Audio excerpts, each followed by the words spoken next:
Hello, how you doing? And welcome back to the channel. Ireland are going to win the Six Nations. I know we've only played 2 games in this year's championship, but that is the conclusion that I'm arriving at based upon what we have seen so far. And usually on this channel, I don't go for the kind of hot takes, clickbaity sort of content. I generally try and be fairly considered in my opinions and how I analyse things. But genuinely, from the first 2 rounds of the Six Nations, I can't see past Ireland winning, and Ireland winning relatively comfortably. So in this video, I'm going to try and do my best to explain why. Could easily end up being an absolutely terrible shout, but I do believe at this moment in time, I can't see any other conclusion other than Ireland winning a Grand Slam and winning it relatively comfortably. If you are new to the channel, do subscribe, hit that like button on the video as well. But most importantly of all, put a comment down below. What do you make of my take here that Ireland are going to win the Six Nations? That in itself isn't that controversial, but calling it after week 2, the fact I think they'll do a Grand Slam,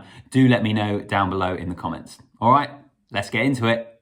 So Ireland have beaten Wales away and France at home. They've got Italy away, not this coming weekend, the one after. Then there's another break, Scotland away, that'll be a tough game potentially, and then England at home. So those are their 3 fixtures still to play. And as I said in the intro, I do appreciate that it's early. This could easily be me jumping the gun on this, but genuinely I think they've been so impressive that they will win the Six Nations. A lot of people looked at the game against France and said, well, that's the Six Nations decider, even though it's only the second game of the tournament. I don't necessarily think that I'm basing it purely on that game. It's not just about the fact that they've beaten France. It's probably about 2 other things really, which I'm going to try and get into in the video. Number 1 is just they are a level above in terms of how they're playing, their patterns, everything at the moment. And number 2 is the depth in their squad, which they hadn't previously had. I think that's been something that has kind of snuck up on us. They've developed really, really nicely.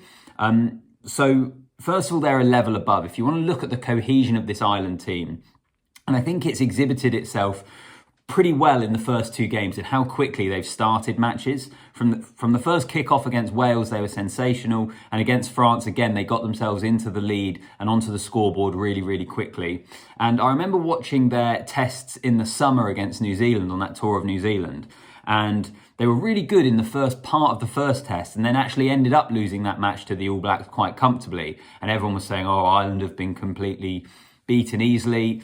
And I watched it and thought, Ireland are going to be in this series. The way in which they're attacking, their patterns, their movement, everything they're doing speaks of a team that every single player on that field knows their roles at any given time, in attack or defence. In particularly in attack, I think you look at the way they're attacking at the moment and they are a level above. The amount of time they're getting over the gain line. Speed of the ruck speed is something that they hang their hat on. They are lightning fast with their ruck speed, consistently moving it just so quickly.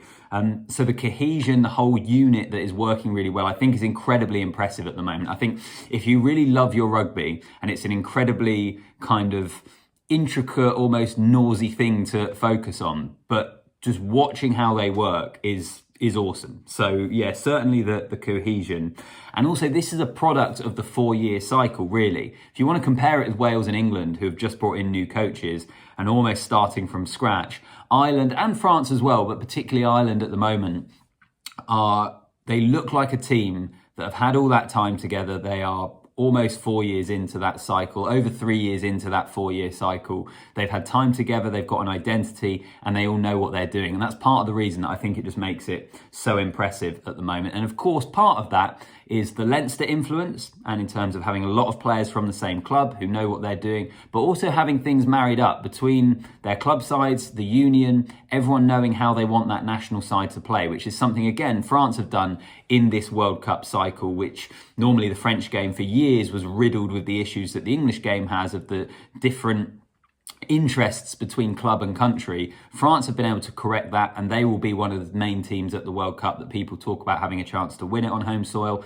And I think Ireland's going to be in that conversation as well at the moment. I know Ireland have never got past the quarter-final. In fact, Irish fans are probably watching this and thinking, you can't say we're going to win the Six Nations after 2 games and all this sort of thing. And I think if it was England, I would be feeling exactly the same, because you almost don't want to get too ahead of yourself when you're a fan of that team. You don't want to seem like you're being arrogant about their chances, but when you don't support them, it almost gives you a chance just to step back and look at things, I feel, almost a little bit more rationally. And I don't see how anyone could watch the first 2 weeks of the Six Nations and not think that Ireland are a cut above. I guess Scotland would be the other team who have won 2 from 2 that you say, well, maybe they can trouble Ireland. And the fact that that match is happening at Murrayfield as well, that will be a huge occasion. I guess the context of that match will probably be more determined by whether Scotland are able to win away from France in their next game. Because Ireland will beat Italy almost certainly, you would have thought, with the greatest respect to the Italians.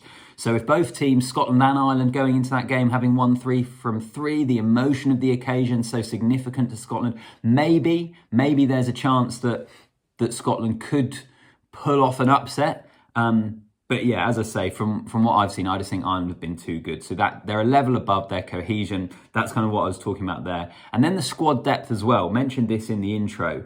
There was a point in time where if Johnny Sexton didn't play, Ireland didn't win. That was the first test against New Zealand in the summer. It was the game against France at the Stade de France in last year's Six Nations. It was almost the match against Australia in the autumn as well, where Sexton pulled out, and it was a pretty close game, which Ireland just snuck home. But they lost Johnny Sexton early against France and were still able to get the job done. I would say that I think there's maybe still a question mark if Sexton doesn't play at all in the game. That would be quite interesting to see. But even if that happens in this championship, I think particularly the Italy and England games, Ireland will have enough to beat them. Scotland, maybe if Sexton happened to not be available, that could change things. But going on the basis that he is available, as he is at the moment, then I think Ireland are pretty tough to beat. But also, you look at other players in that team. Tadhg Furlong, I think everyone would have him if there was a British and Irish Lions tour starting tomorrow. He'd be their starting prop. But they lost him just before kickoff and are able to live without him. Conor Murray has come back in instead of Jamison Gibson-Park. They've got strength in depth at hooker. All throughout the team, I think there are such brilliant options for Ireland. And that's why at this moment in time, as I say, I think they will win the Six Nations, and I actually think they'll end up winning it quite easily. The only slight doubt would be that game against Scotland at Murrayfield. And just to clarify, that is in no way meant as a disrespect to Scotland. I think they've improved. I think they've been brilliant so far in the tournament. And also, I think even as an Englishman, it's brilliant for the Six Nations as well, because the more competitive the tournament we have, the more good teams we have, then the better it is for the championship overall. But I just think as good as Scotland are at the moment, I think Ireland are just that little bit better. So that's why I think it's going to be relatively straightforward for them. Of course, I can throw various caveats in there that the way the game's officiated at the moment, all it takes is a tackler to be a little bit too upright and they get red carded. That changes the complete complexion of the game, particularly if it happens early. So you could be unlucky, but I think the way they're playing, if Sexton remains fit, Ireland will win this Six Nations and Ireland will win it easily. Let me know what you think in the comments down below. Have I gone too early on this? Hopefully from this video you can see my reasons for why I think that that's the case. Subscribe to the channel and like the video. And as always, I'll see you in the next one.